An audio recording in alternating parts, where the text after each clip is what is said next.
Covid से बेहाल हो चुके भारत में ऑक्सीजन की कमी से कई जानों को बचाया जा सकता था अगर हमारी सरकार कुछ इन तरीकों से सक्रिय होती तो।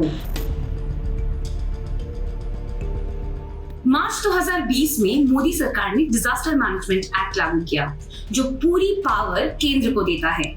लेकिन एक साल बाद जब कोविड की दूसरी लहर देश में सभी रिकॉर्ड तोड़ रही है, तो नेशनल लेवल की कोई भी कोऑर्डिनेटेड टास्क फोर्स या कंट्रोल रूम गायब है। ये सब भले ही कागज पर मौजूद है, लेकिन देश की आम जनता को इसकी कोई जानकारी नहीं है कि किससे संपर्क करें या ये क्या कर रहे हैं। स्वास्थ्य मंत्रालय का कहना है कि ऑक्सीजन की मूवमेंट और डिस्ट्रीब्यूशन के लिए एक सेंट्रल ग्रुप राज्यों से कोऑर्डिनेट कर रहा है, लेकिन अस्पतालों से आती एसओएस कॉल्स दूसरी ही कहानी बयां कर रही है।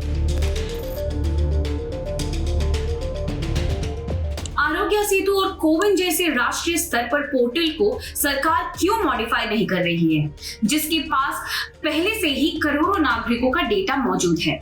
वह अस्पतालों में ambulance beds, oxygen cylinder, ICU beds, critical medicine की जानकारी क्यों नहीं दे सकते, जिससे अगर कोई शख्स इमरजेंसी में है तो वो 1000 फोन कॉल या एसओएस ट्वीट्स के बजाय एक अपडेटेड पोर्टल पर जानकारी हासिल कर ले। सप्लायर्स और अस्पताल भी इसी पोर्टल पर अपना स्टेटस अपडेट कर सकते हैं।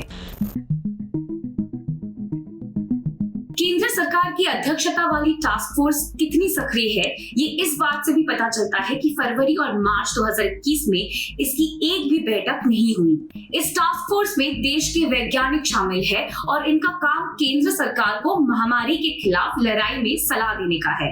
कैरावान की एक रिपोर्ट के मुताबिक टास्क फोर्स की बैठक जनवरी में हुई थी और फिर 15 और 21 अप्रैल को हुई। तब तक देश में दूसरी वेव खतरनाक हो चुकी थी। जुलाई 2020 में स्वास्थ्य मंत्रालय ने कहा था कि कोविड अस्पतालों को पीएम केयर्स फंड के जरिए 50,000 मेड इन इंडिया वेंटिलेटर्स मिलेंगे, लेकिन उसके बाद इस योजना के तहत कितने वेंटिलेटर्स दिए गए हैं और कितने काम कर रहे हैं, इस मामले में कोई भी क्लैरिटी या ट्रांसपेरेंसी नहीं दी गई। सरकार ने भले ही पहली वेव के दौरान कोविड संबंधी सुविधाओं को बढ़ाया, लेकिन इंडिया स्पेंड का डेटा एनालिसिस दिखाता है कि कोविड रेडी अस्पताल और हेल्थ सेंटर जोड़ने का काम सितंबर 2020 जब कर्व फ्लैटन होने लगे उसके बाद धीमा हो गया। कुछ फैसिलिटीज बंद हो गई और कुछ जो खुली रही उसमें ज्यादातर नॉन ऑक्सीजन बेड्स थे। लेकिन फिर जब केसेस दोबारा बढ़ने स्टार्ट हुए तो इन सुविधाओं को क्यों नहीं बढ़ाया गया?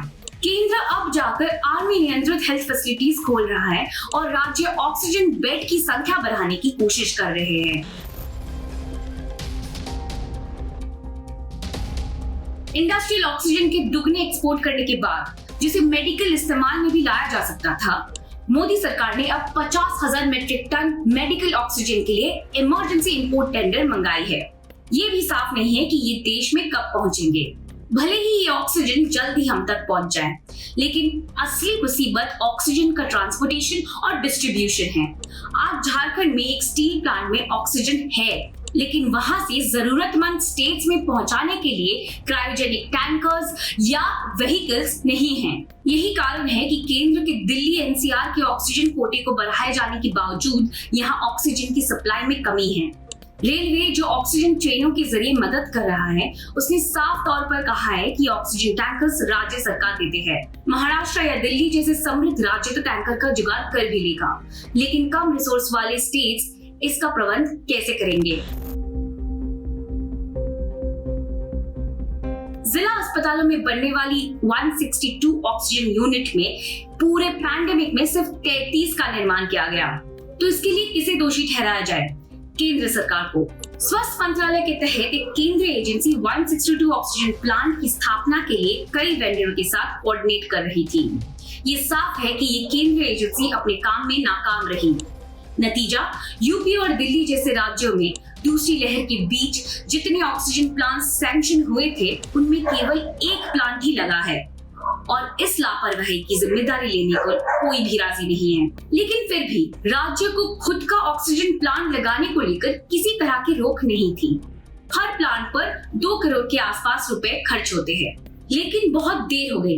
मध्य प्रदेश, जहां पे कोविड केसेस 4000 से 40,000 तक पहुंच गए अप्रैल में, वो अब जाकर 13 डिस्ट्रिक्ट हॉस्पिटल्स के लिए ऑक्सीजन प्लांट का बंदोबस्त कर रहे हैं। केंद्र ने जिला अस्पतालों के लिए 551 नए ऑक्सीजन प्लांट्स का भी घोषणा की है, जिन्हें महीने नहीं तो कम से कम हफ्ते तो लग ही जाएंगे। जिनकी मौत हो गई उनके लिए तो बहुत देर हो चुकी है। कई सवाल है, जवाबदेही तय करनी है। ऐसे समय में जब सरकार को युद्ध स्तर पर कोरोना की दूसरी लहर से निपटना चाहिए था, तो वो ये सब करने में व्यस्त थे।